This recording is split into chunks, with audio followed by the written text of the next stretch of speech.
नमस्कार दोस्तों, आपने इस वीडियो पे क्लिक इसलिए किया है क्योंकि आप इस चैप्टर को डिटेल्स में पढ़ना चाहते हैं। तो आप बिल्कुल सही वीडियो पे क्लिक किए हैं। तो चलिए हम लोग इस चैप्टर को डिटेल्स में समझते हैं। तो फटाफट आप कॉपी और पेन को निकाल लें और वीडियो को एक जगह अच्छे से बैठकर देखें और आप साथ में नोट्स भी बनाते चलें। तो चलिए बिना समय को गवाए हुए इस वीडियो को स्टार्ट करते हैं। लेकिन वीडियो स्टार्ट करने से पहले मेरा नाम जान लीजिए। मेरा नाम है सिकंदर कुमार और आप देख रहे हैं हमारी YouTube channel Sikandar study centre. तो चलिए वीडियो को स्टार्ट करते हैं। ये हमारा आज का वीडियो है। ये चैप्टर नंबर 4 क्लास 10 फिजिक्स, जिस चैप्टर का नाम है विद्युत धारा, जिसे हम लोग अंग्रेजी में बोलते हैं इलेक्ट्रिक करंट। ठीक है ना, यानी विद्युत के बारे में हम लोग जानेंगे। ठीक, विद्युत क्या होता है उसके बारे में डिटेल से समझेंगे। तो आप इस वीडियो को शुरू से अंत तक देखें और वीडियो आपको अच्छा लगे तो वीडियो को लाइक और चैनल को सब्सक्राइब जरूर करें, जिसे हम लोग बोलचाल की भाषा में लाइन भी बोलते हैं। ठीक है ना, विद्युत। चलिए आगे हम लोग देखते हैं। देखिए कह रहा है कि इस अध्याय के अंदर जो जो आपका टॉपिक आने वाला है, यानी क्या क्या हम लोग बातें को पढ़ेंगे, वो चीज यहाँ पे बताया जा रहा है। तो आप इस पॉइंट को नोट्स कर लेंगे और इसके बारे में हम लोग डिटेल से समझेंगे। तो सबसे पहले आप लोग समझेंगे इस चैप्टर के अंदर आवेश। आवेश क्या होता है, जिसे हम लोग अंग्रेजी में चार्ज बोलते हैं। आवेश के प्रकार के बारे में जानेंगे, आवेश उत्पन्न होने के कारण को समझेंगे, वैद्युत बल्ब को समझेंगे, कूलाम का नियम जानेंगे, एक कूलाम आवेश में कितना न्यूट्रॉन होता है, विद्युत क्षेत्र क्या होता है, विद्युत विभव क्या होता है, 1 वोल्ट विभव का मतलब क्या होता है, जो कि ये सब सारा का सारा बहुत ही महत्वपूर्ण है। 2 नंबर में, ऑब्जेक्टिव में 5 नंबर में पूछे जाते हैं। विभवांतर क्या होता है, 1 वोल्ट विभवांतर क्या होता है, कन्वेंशनल धारा क्या होता है, इलेक्ट्रॉनिक धारा क्या होता है, चालक या सुचालक क्या होता है, कुचालक क्या होता है, विद्युत धारा क्या होता है, 1 एम्पियर क्या है, सेल क्या है, बैटरी क्या है, विद्युत परिपथ क्या है, ये सब सारे हम लोग टॉपिक के बारे में जानेंगे। आगे प्रतिरोध क्या है, ओम का नियम एवं सत्यापन को समझेंगे, जो कि बिहार बोर्ड एग्जाम के लिए बहुत ही महत्वपूर्ण है और ये चैप्टर में ये टॉपिक बहुत ही महत्वपूर्ण है। तो आगे पढ़ेंगे प्रतिरोधकता क्या होता है, चालकता क्या होता है, प्रतिरोधों का समूहन और समतुल्य प्रतिरोध क्या होता है, और भी जो जो हमारा इस चैप्टर के अंदर आएंगे सारे हम लोग पढ़ेंगे। तो आप बस इस वीडियो को शुरू से अंत तक देखें। चलिए हम लोग बिना समय को गए हुए हम लोग टॉपिक पे चलते हैं। पहला हमारा टॉपिक जो है वो आवेश है। ठीक है, आवेश यानी कि इसको अंग्रेजी में हम लोग बोलते हैं चार्ज। अब ये होता क्या है उसके बारे में अच्छे से डिटेल से समझेंगे। तो चलिए आप फटाफट कॉपी को निकाल लें और नोट्स बनाना शुरू कर दें। सबसे पहले तो आप यहाँ पे समझेंगे कि चार्ज होता क्या है। तो यहाँ पे मैं एक डिफिनेशन, छोटा सा डिफिनेशन लिखा हूँ, जो कि आप अच्छे से इसको याद कर सकते हैं, समझ सकते हैं। क्या लिखा हुआ है, कह रहा है किसी वस्तु का वह गुण जो अन्य वस्तु को आकर्षित या विकर्षित करे, उसे हम लोग क्या कहेंगे, आवेश कहेंगे। तो क्या कह रहा है, किसी वस्तु का वह गुण, मतलब कोई वस्तु होगा जिसमें कुछ गुण होगा, और क्या गुण होगा, तो कह रहा है वह गुण जो वस्तु को आकर्षित या विकर्षित करे। अब आपको ये समझना होगा कि आकर्षित क्या होता है और विकर्षित क्या होता है। आकर्षित मतलब अपनी ओर खींचना और विकर्षित मतलब अपने से दूर भगाना। यानी कि आप जैसे मान के चलिए एक ये वस्तु है और एक ये वस्तु है, मतलब इसमें क्या हो रहा है कि ये वस्तु को खींच रहा है, तो ये क्या हो गया, आकर्षण हो गया। ठीक है, अब एक ये वस्तु है और एक वस्तु है, ये क्या कर रहा है, ये वस्तु इस वस्तु को दूर भेज रहा, मतलब ये बाहर की ओर खींच रहा। ठीक है ना, तो ये हो गया विकर्षण। जैसे मान के चलिए एक बच्चा है जो क्लास के अंदर है, मान के चलिए एक बच्चा क्लास के बाहर और एक टीचर है। अब टीचर क्या करता है, बच्चा को अंदर बुलाता है, तो आकर्षण कहलाएगा। अब टीचर क्या कर रहा है, रूम से बाहर भेज रहा है बच्चा को, तो क्या कहेगा, विकर्षण कहलाएगा। बात समझ रहे हैं ना, मतलब कोई वस्तु होगा जो अपनी ओर किसी चीज को खींचेगा, कोई वस्तु को खींचेगा, वह आकर्षण कहलाएगा, और अपने से दूर को भगाएगा, वो विकर्षण कहलाएगा। जैसे देखिए एक चुंबक लीजिए, आप एक चुंबक को क्या करिए, 2 भाग में बांट दीजिए और इसे उल्टा करके एक दूसरे में सटाइए, तो क्या होगा, ये सटेगा नहीं, एक दूसरे में क्या होगा कि ये क्या करेगा, दूसरी तरफ भेजेगा, ठीक है ना। तो ये विकर्षण कहलाएगा। तो ठीक इसी प्रकार के गुण को हम लोग क्या कहते हैं, आवेश कहते हैं। बात समझ गए। यहाँ पे एक और डिफिनेशन लिखा गया है, कह रहा किसी पदार्थ का वह गुण जिसके कारण उसमें वैद्युत बल या चुंबकीय उत्पन्न होते हैं उसे विद्युत आवेश कहते हैं। बात को समझ रहे हैं ना। मतलब किसी वस्तु के कारण क्या होगा, उसमें विद्युत तथा चुंबकीय प्रभाव उत्पन्न हो जाएंगे, उसे क्या कहेंगे, विद्युत आवेश कहेंगे। जैसे हम लोग बाल झाड़ते हैं, तो बाल झाड़ने के बाद क्या होता है, उसमें जो कंघी जो होता है, कंघी को छोटे छोटे कागज के टुकड़े पे ले जाने के बाद वो कागज के टुकड़े क्या हो जाते हैं, तो ये उसमें चिपकने लगते हैं, सटने लगते हैं। तो उसमें क्या हो गया, चुंबकीय प्रभाव आ गया था। तो क्या किया, अपनी ओर आकर्षित करके मतलब खींच लिया किसी वस्तु को, ठीक है।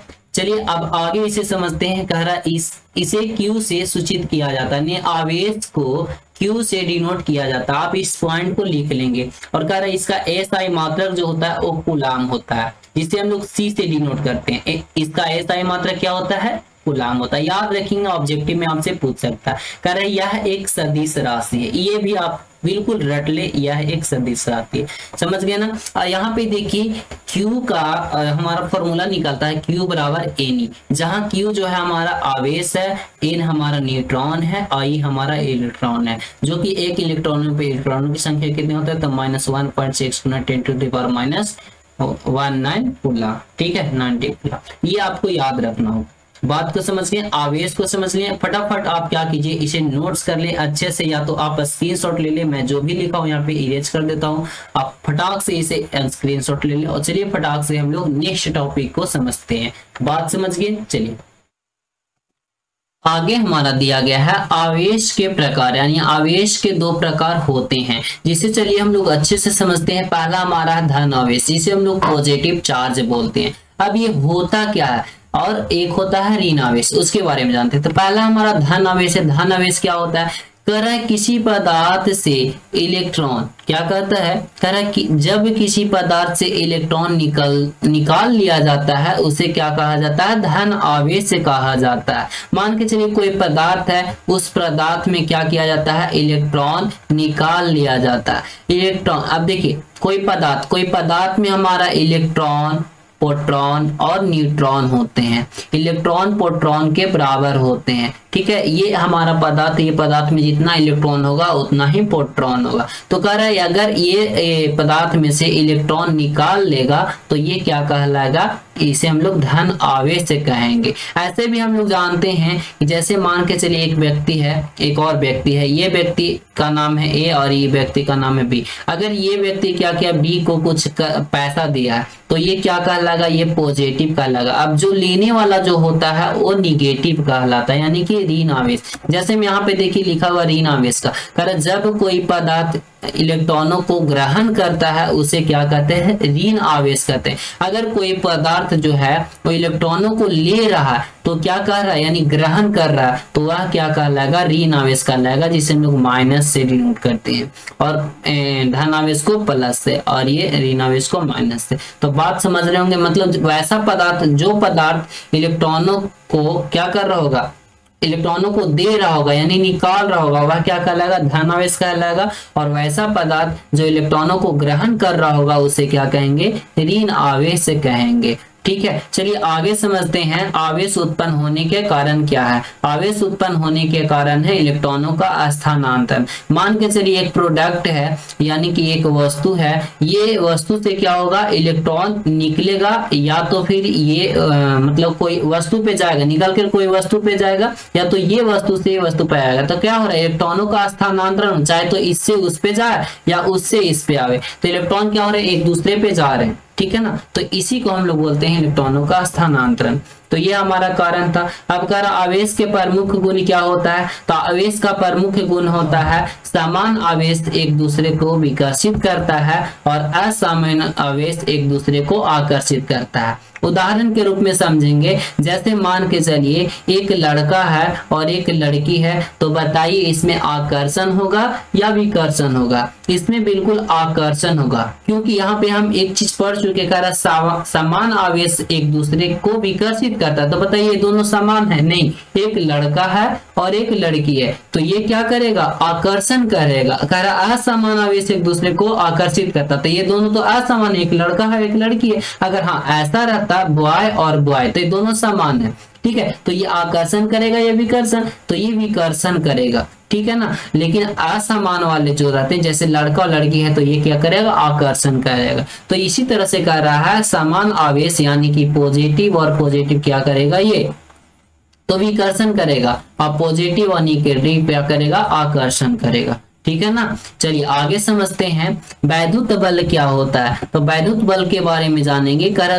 किसी दो वस्तु के बीच जो आकर्षण बल कार्य करता है उसे वैद्युत बल कहते हैं। जैसे मान के चलिए दो वस्तु, एक वस्तु का नाम है ए और दूसरा वस्तु का नाम है बी। अब ये दोनों के बीच में क्या होगा? आकर्षण होगा, यानी खिंचाव होगा। तो इसी के बीच में जो हमारा बल कार्य करेगा वो बल क्या कहलाएंगे? वैद्युत बल कहेंगे। मतलब ये इसको खींचना चाहेगा और ये इसको खींचना चाहेगा, तो दोनों के बीच में क्या हो रहा है? आकर्षण हो रहा है, ठीक है ना। तो इसी को क्या कहेंगे? वैद्युत बल कहेंगे। बात समझ रहे हैं? जैसे एक लड़का है और एक लड़की है, ये दोनों के बीच में कुछ ना कुछ तो आकर्षण होगा, क्योंकि ये दोनों असमान है, तो आकर्षण तो होना चाहिए। तो इसी के बीच में जो बल लग रहा है उसे हम लोग क्या कहेंगे? वैद्युत बल कहेंगे। बात को आप अच्छे से समझ गए होंगे, उम्मीद है, ठीक है ना। चलिए आगे देखते हैं, हम लोग इतना नोट कर ले फटाक से और आगे देखते हैं।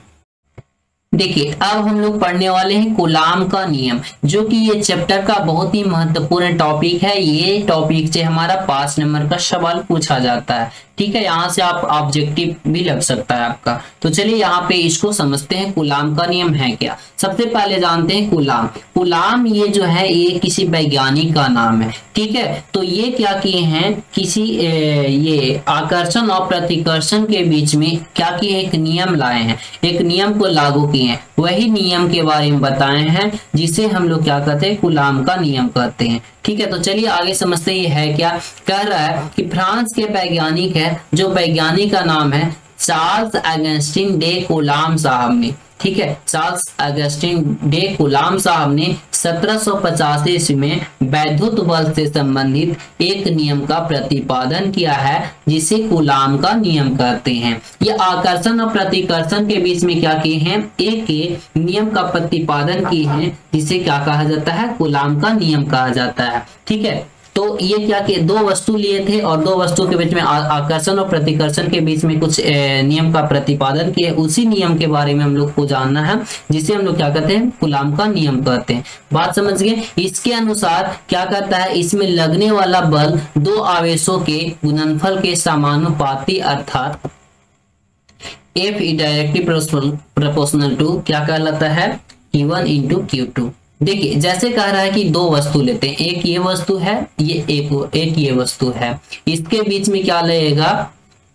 तो बल लगेगा। दो वस्तु के बीच में क्या लगेगा? बल लगेगा, ठीक है। अब यहाँ पे देखिए, ये पहला वस्तु को हम लोग मान लीजिए Q1 कहते हैं और ये दूसरा वस्तु को कहते हैं Q2। तो यहाँ पे कह रहा है इसमें लगने वाला बल दो आवेशों के गुणनफल के समानुपाती होता है। समानुपाती यानी जैसा ये कह रहा है वैसा लिखो। देखो बल को हम लोग F से डिनोट करते हैं, है ना, F से। समानुपाती, समानुपाती का ये सिंबल होता है, जिसे अंग्रेजी में प्रोपोर्शनल बोलते हैं। बात समझ गए? यानी कि F is directly proportional to क्या बोलेंगे? Q1 इंटू Q2 बोलेंगे, ठीक है, क्योंकि यहाँ पे गुणनफल बोल रहा है। अब आपको ये समझना होगा कि समानुपाती होता क्या है। समानुपाती कहने का मतलब है अगर आप एक वैल्यू को बढ़ाएंगे तो दूसरा वैल्यू भी बढ़ेगा। यानी आप फोर्स को बढ़ाएंगे तो उसमें आवेश भी क्या होगा? बढ़ेगा। यानी कि एक तरफ आप बढ़ाएंगे, LHS बढ़ाते हैं तो आपका RHS भी बढ़ेगा। बात समझ गए? यही आपका समानुपाती, इसे अनुक्रमानुपाती भी बोला जाता है। दूसरा हमारा क्या था? कह रहा इसमें लगने वाला बल दूरी के वर्ग का व्युत्क्रमानुपाती होता है। मतलब इसमें दो क्या है? दो आवेश है, इसमें लगने वाला बल यानी कि इसमें इसके बीच की दूरी क्या होगा r मान लो, यानी कि Q1 इंटू ये Q2 हो जाएगा। और इसमें लगने वाला क्या कर लगने वाला बल दूरी के वर्ग के व्युत्क्रमानुपाती होता है, यानी कि वर्ग के व्युत्क्रमानुपाती होता है, यानी कि 1/r² होता है। व्युत्क्रमानुपाती का मतलब होता है उल्टा। मतलब जैसे देखिए यहाँ पे हम लिखे हैं F is directly proportional 1/r²। r² यहाँ पे है, 1 नहीं है, r² है। यानी कि आप अगर जो इधर का मान को बढ़ाते हैं तो इधर का मान घटेगा, अगर इधर का मान घटाते हैं तो इधर का मान बढ़ेगा। यानी LHS बढ़ाते हैं तो RHS घटता है और RHS बढ़ाते हैं तो LHS घटता है, जिसे हम लोग क्या कहते हैं, व्युत्क्रमानुपाती कहते हैं। बात समझ रहे हैं? तो इसको आप मान लीजिए समीकरण 1 और इसको आप मान लीजिए समीकरण 2। ठीक है, अब देखिए समीकरण 1 और समीकरण 2 को देखिए, दो लेफ्ट हैंड साइड दोनों तरफ बराबर है तो आप इसको F लिख सकते हैं और इसमें क्या होगा, गुना हो जाएगा। तो Q1 इंटू Q2 और बट्टा में कुछ नहीं तो 1 है और यहाँ पे बट्टा में r² है, तो Q1 इंटू Q2 में 1 से गुना होता है Q1 और Q2 हो जाएगा और बट्टा r² हो जाएगा। बात समझ गए? अब यहाँ पे आगे हमारा यहाँ से फॉर्मूला निकलेगा F। अब इसको हटाने के लिए हम लोग इक्वल लिखेंगे और जब इक्वल आएगा तो यहाँ पे एक क्या आएगा, एक वैल्यू आएगा जिसे हम लोग k कहते हैं, जो कि k का नाम है नियतांक। ठीक है ना, ये k एक नियतांक होता है और यहाँ पे हो जाएगा Q1 into Q2, Q1 into Q2 और बट्टा में हो जाएगा r²। जहाँ k का जो मान होता है, k का जो मान होता है 9 गुना 10 के पावर 9 न्यूटन मीटर स्क्वायर प्रति कूलम स्क्वायर होता है, जो कि ये आपका एक फॉर्मूला बन गया है। आप इसे लिख सकते हैं F बराबर क्या होता है, Q1 into K into Q1 into Q2 by r²। ये हमारा एक फॉर्मूला यहाँ से निकलता है, तो आप इस चीज को नोट कर लेंगे अच्छे से। चलिए आगे हम लोग समझते हैं। आगे में हम लोग को समझना है वैद्युत क्षेत्र क्या होता है, यानी कि इलेक्ट्रिक फील्ड क्या होता है, इसके बारे में हम लोग डिटेल समझते हैं। कह रहा जब कोई आवेश को किसी माध्यम में रखा जाता है तो अपने चारों ओर एक क्षेत्र उत्पन्न करता है जिसे वैद्युत क्षेत्र कहते हैं। देखिए हम लोग ऐसे भी जानते हैं कि कोई पदार्थ जो है, यानी कि मान के चलिए एक गंदा पदार्थ है, ये सुगंध देने वाला पदार्थ है, ये पदार्थ को एक जगह कहीं पे रखा जाएगा तो ये अपनी कैपेसिटी के अनुसार क्या करेगा, इस सुगंध को बढ़ाएगा। तो ठीक इसी प्रकार से कह रहा है कि जब कोई आवेश को किसी माध्यम में रखा जाता है, मतलब कोई आवेश होगा, चाहे आपका धन आवेश होगा चाहे आपका ऋण आवेश होगा, मतलब किसी आवेश को आपको क्या कह रहा है, कोई माध्यम में रखा तो अपने चारों ओर एक क्षेत्र उत्पन्न करेगा। जैसे पॉजिटिव चार्ज क्या करता है, ये आवेश मतलब ये क्या करता है, इलेक्ट्रॉन को यहाँ से इलेक्ट्रॉन निकलते हैं, निगेटिव क्या होता है, ग्रहण करता है। जैसे यहाँ पे एक उदाहरण से समझेंगे, जैसे यहाँ पे एक पॉजिटिव चार्ज है और एक निगेटिव चार्ज है, यहाँ से क्या हो रहा है कि इलेक्ट्रॉन निकल रहा है, यहाँ पे क्या हो रहा है कि इलेक्ट्रॉन अंदर आ रहा है। बात समझ रहे हैं? तो इसी को हम लोग क्या कहेंगे, वैद्युत क्षेत्र कहेंगे। मतलब अपने चारों तरफ से एक क्या करेगा, अपने चारों तरफ से एक क्षेत्र उत्पन्न करेगा, उसे वैद्युत क्षेत्र कहेंगे। ठीक है, बात समझ रहे हैं? इसका SI मात्रक जो होता है वोल्ट प्रति मीटर होता है, याद रखेंगे, इसे अच्छे से याद कर लेंगे। बात समझ? चलिए नेक्स्ट हम लोग देखते हैं। चलिए आगे हम लोग समझते हैं विद्युत विभव क्या होता है, इलेक्ट्रिक पोटेंशियल क्या होता है। ठीक है, देखिए यहाँ पे विद्युत विभव के बारे में समझेंगे। जब एकांक धन आवेश को अनंत से विद्युत क्षेत्र के अंदर किसी एक बिंदु तक लाने में किया गया कार्य को विद्युत विभव कहते हैं। जैसे मान के चलिए एक आवेश है जो कहाँ पे है, अनंत पे है, तो इसको लाने में कहाँ पे लाएंगे, तो विद्युत क्षेत्र के अंदर लाएंगे। यानी कि एक विद्युत क्षेत्र है, इसके अंदर इसको क्या करना है, इस आवेश को यहाँ पे लाना है। तो लाने में कुछ ना कुछ कार्य किया जाएगा, तो जो कार्य किया जाता है उसी को हम लोग क्या कहते हैं, विद्युत विभव कहते हैं। बात समझ रहे हैं? मतलब एक यहाँ पे आवेश को अनंत से कोई क्षेत्र में लाया जा रहा है, मतलब ये मान के चलिए एक अनजान व्यक्ति, उसको कहीं पे लाया जा रहा है, तो लाने में उसको क्या किया जाता है, कुछ ना कुछ काम किया जा रहा है, तो वही जो काम हो रहा है उसी को हम लोग क्या कहेंगे, विद्युत विभव कहेंगे। तो यहाँ पे किसको लाया जा रहा है, तो आवेश को लाया जा रहा है। कहाँ से लाया जा रहा है, तो अनंत से। कहाँ लाया जा रहा है, तो विद्युत क्षेत्र के अंदर लाया जा रहा है। जब लाने में कुछ ना कुछ कार्य किया जाएगा, कुछ कार्य किया जाएगा, उसी को क्या कहेंगे, विद्युत विभव कहेंगे। इसका एसआई मात्रक जो होता है वो वोल्ट होता है, जिसे V से डिनोट करते हैं, इसे V से सूचित किया जाता है। और V बराबर हमारा फॉर्मूला होता है W बट्टा Q, यानी कि कार्य बट्टा आवेश। बात समझ रहे हैं ना। V बराबर क्या होता है, W बाई Q। W क्या है, यहाँ पे कार्य है, और Q क्या है, आवेश है। बात समझ गए। तो यहाँ पे विद्युत विभव का क्या डिफिनेशन निकला, कर जब एकांक धन आवेश को अनंत से विद्युत क्षेत्र के अंदर किसी एक बिंदु तक लाने में किया गया कार्य को विद्युत विभव कहते हैं। फॉर्मूला को याद रखेंगे। चलिए नेक्स्ट हम लोग देखते हैं 1 वोल्ट विभव का क्या तात्पर्य है। ये बहुत बार पूछा गया है, तो यहाँ पे समझेंगे। कह रहा जब 1 कूलाम धन आवेश को, क्या कर रहा है, जब 1 कूलाम धन आवेश को विद्युत क्षेत्र के अंदर किसी एक बिंदु तक लाने में किया गया कार्य 1 जूल हो, तो उस बिंदु का विभव 1 वोल्ट कहलाता है। क्या कर रहा है, जब 1 कूलाम धन आवेश को, यानी कि Q जो होगा 1 कूलाम होगा, ठीक है, 1 कूलाम होगा, Q बराबर 1 कूलाम। कह रहा है 1 कूलाम धन आवेश को विद्युत क्षेत्र के अंदर एक बिंदु तक लाने में, यानी कि ये विद्युत क्षेत्र है और यहाँ से क्या किया जा रहा है, लाया जा रहा है, यहाँ तक लाया गया, ठीक है। तो लाने में जो कार्य किया जाएगा वो 1 जूल होगा, यानी कि W जो होगा वो 1 जूल होगा, और तो वही 1 जूल होगा, तो उस बिंदु का विभव क्या कहलाता है, 1 वोल्ट कहलाता है, यानी कि V बराबर क्या हो जाएगा, 1 वोल्ट हो जाएगा। बात समझ गए ना। तो यही हमारा पूछ रहा है कि 1 वोल्ट विभव का क्या तात्पर्य है। तो यहाँ पे हम लोग इस तरह से लिख सकते हैं, और ये आप फॉर्मूला लिख सकते हैं 1V बराबर 1 जूल बट्टा 1C, मतलब 1 कूलाम। तो यहाँ पे डिफिनेशन को आप याद रखिएगा। जब 1 कूलाम धन आवेश को विद्युत क्षेत्र के अंदर किसी एक बिंदु तक लाने में किया गया कार्य 1 जूल हो, तो उस बिंदु का विभव 1 वोल्ट कहलाता है। बात समझ रहे हैं। 1 कूलाम धन आवेश को कहीं से ला करके कहाँ लाया जा रहा है, तो विद्युत क्षेत्र के अंदर लाया जा रहा है किसी बिंदु तक। तो इस लाने में क्या कह रहा है कि 1 जूल कार्य करना पड़ेगा, तो उसी को हम लोग क्या कहेंगे, 1 वोल्ट कहेंगे, यानी कि 1V बराबर 1J बटा 1C। बात समझ गए। चलिए नेक्स्ट हम लोग देखते हैं। चलिए आगे हम लोग समझते हैं विभवांतर। विभवांतर होता क्या, ये कह रहा है कि जब एकांक धन आवेश को किसी एक बिंदु से दूसरे बिंदु तक लाने में किया गया कार्य ही उन दो बिंदुओं के बीच का अंतर विभवांतर कहलाता है। जैसे मान के चलिए ये एक क्या है, धन आवेश है, और इसको क्या कह रहा है, जब एक बिंदु तक, मान के चलो ये हमारा क्या हो गया, विद्युत क्षेत्र हो गया, एक बिंदु से दूसरे बिंदु तक, इसको यहाँ से यहाँ तक, और फिर इसी को क्या कहें, यहाँ से यहाँ तक, इसको क्या बोलेंगे, V1 बोलेंगे, और इसको क्या बोलेंगे, V2 बोलेंगे। यानी कि आपका क्या हो गया, यहाँ से यहाँ तक लाने में और यहाँ से लाने में, और इसके बीच में जो हमारा अंतर होगा यही आपका क्या कहलाएगा, विभवांतर कहलाएगा।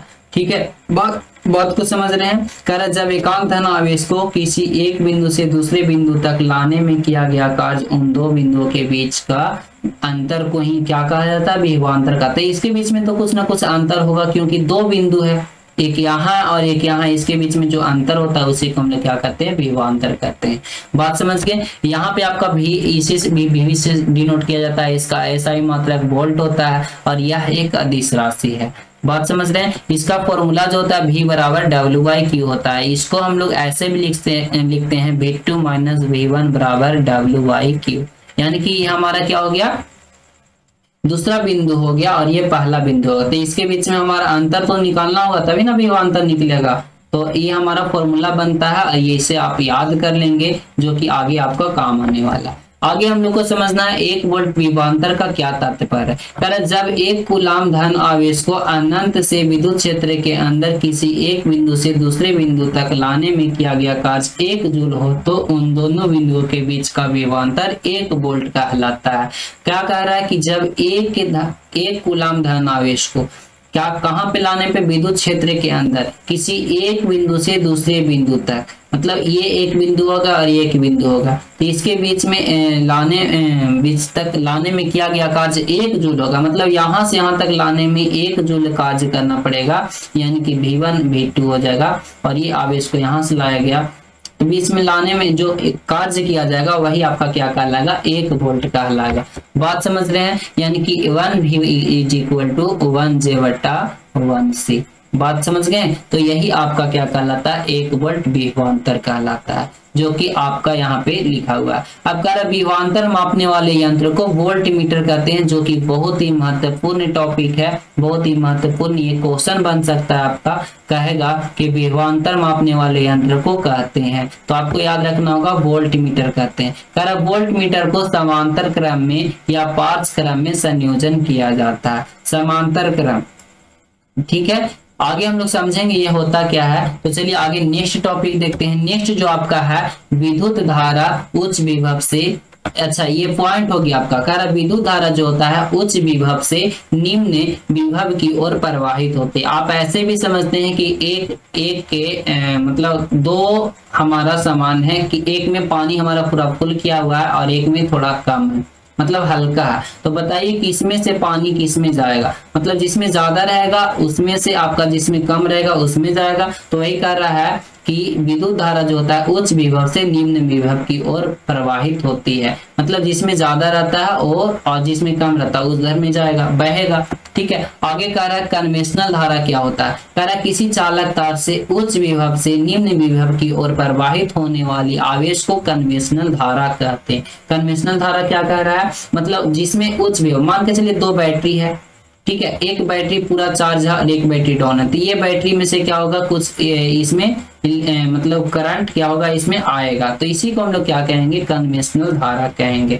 आगे आपका क्या कहलाता है, इलेक्ट्रॉनिक धारा। कह रहा किसी चालक तार से निम्न विभव से उच्च विभव की ओर प्रवाहित होने वाली आवेश को इलेक्ट्रॉनिक धारा कहते हैं। मतलब अब जब निम्न विभव से उच्च विभव की ओर में जब क्या प्रवाहित होगा, तो धारा प्रवाहित होगा, उसे हम लोग क्या कहेंगे, इलेक्ट्रॉनिक धारा कहेंगे। बात समझ गए। आगे आपका कह रहा है चालक या सुचालक। चालक क्या होता है, कह रहा जब कोई पदार्थ से विद्युत धारा प्रवाहित होती है जिसे चालक या सुचालक कहते हैं। मतलब कोई पदार्थ से हमारा करंट जाएगा उसे हम लोग क्या कहेंगे, चालक या सुचालक कहेंगे। ठीक है, जैसे मैं यहाँ पे कह रहा तांबा, तांबा में आपका क्या होगा, जब एक छोर में लाइन दीजिएगा तो दूसरा छोर में भी आपका लाइन जाएगा। लोहा में भी आपका उसी तरह से होगा।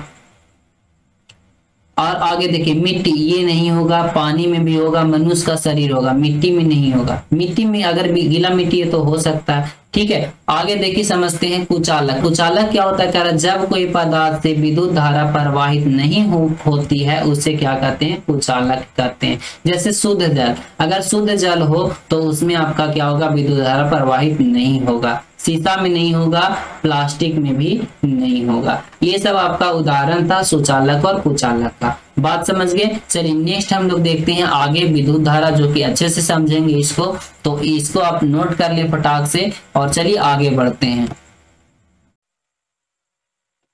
अगला जो हमारा टॉपिक है विद्युत धारा, इलेक्ट्रिक करंट, ये होता क्या है, ठीक है ना। ये हमारा चैप्टर भी पढ़ना, यही चैप्टर के बारे में पढ़ना जो कि अब आया है। तो चलिए इसको समझते हैं। कह रहा है किसी चालक तार से एकांक समय में आवेशों के प्रवाह को क्या कहते हैं, विद्युत धारा कहते हैं। जैसे मान के चलिए यहाँ पे एक तार है, ये तार में क्या दिया गया, करंट दिया गया, तो एकांक समय में इसमें क्या होगा, प्रवाहित होगा, आवेश प्रवाहित होगा। इसी को क्या कहा जाता है, तो विद्युत धारा कहा जाता है। ठीक है ना। जैसे मान के चलिए पानी का प्रवाह, यानी कि पानी का बहाव होगा, उसको क्या कहेंगे, उसी को हम लोग धारा कहते हैं। तो यहाँ पे क्या कहलाएगा, विद्युत धारा। विद्युत धारा यानी कि विद्युत का प्रवाह होगा। किससे प्रवाह होता है, किसी चालक तार से प्रवाह होगा एकांक समय में, तो उसी को हम लोग क्या कहेंगे, विद्युत धारा कहेंगे। बात समझ गए। किसी चालक तार से एकांक समय में आवेशों के प्रवाह को विद्युत धारा कहते हैं, जो कि बहुत ही सटीक डिफिनेशन है, आप इसे लिख सकते हैं। इसे आई से डिनोट किया जाता है और इसका जो एसआई मात्रक होता है एम्पियर होता है, जिसे ए से सूचित किया जाता है। आगे हमारा है, यह एक अदिश राशि है और I बराबर Q बाई टी होता है। I जो हमारा है ये विद्युत धारा है और Q जो हमारा आवेश है और T जो हमारा है वो समय है। यानी कि I बराबर क्या हो गया, Q बाई टी। आपको यहाँ पे फॉर्मूला याद रखना होगा, नॉर्मिकल बनाने में काम आएगा। ठीक है, विद्युत धारा को ए मीटर या आ मीटर से मापा जाता है और ए मीटर या आ मीटर को श्रेणी क्रम या संयोजन क्रम में जोड़ा जाता है। समझ गए। चलिए आगे देखते हैं, कह रहा है 1 एम्पियर का क्या अर्थ होता है। तो कह रहा है यदि किसी चालक तार से 1 सेकेंड में 1 कूलम आवेश प्रवाहित हो तो प्रवाहित होने वाली विद्युत धारा 1 एम्पियर कहलाती है। कह रहा है यदि किसी तार से 1 सेकेंड के अंदर 1 कूलम आवेश ही प्रवाहित हो, यानी कि Q जो जाएगा वो 1 कूलम होगा, कब, 1 सेकेंड के अंदर, तो हमारा क्या कहलाएगा, 1 एम्पियर विद्युत धारा कहलाएगा। ठीक है, यही आपका क्या कहलाएगा, 1। तो यहाँ पे आपका लिखा हुआ है 1A बराबर 1 कूलम बाई 1 सेकेंड। ठीक है, तो आप समझ गए होंगे। इसे आगे देखिए समझते हैं। आगे सेल कह रहा, सेल क्या होता है, कह रहा वह युक्ति जो विभवांतर को काफी समय तक बनाए हुए रहता है। मतलब क्या कर, एक एनर्जी मान के चलिए कि एनर्जी है, मतलब उसको रखे हुए है, एनर्जी एब्जॉर्ब किया हुआ, इसे हम लोग क्या कहते हैं, सेल कहते हैं। और आगे कह रहा है बैटरी, बैटरी क्या कहता है, कह रहा है सेलों के समूह को बैटरी कहते हैं। मतलब जो एनर्जी बना करके रख रहा है वही आपका बना बना बना बना ये ढेर सारा क्या क्या एब्जॉर्ब कर लिया, तो ये आपका क्या कहला जाएगा, बैटरी कहला जाएगा। पहला सेलों के समूह को बैटरी कहते हैं, बहुत ही आसान है। चलिए आगे हम लोग समझते हैं विद्युत परिपथ क्या होता है, इसके बारे में समझते हैं। तो यहाँ पे डिफिनेशन लिखा हुआ है, कह रहा जिस पथ से विद्युत धारा प्रवाहित होती है उसे विद्युत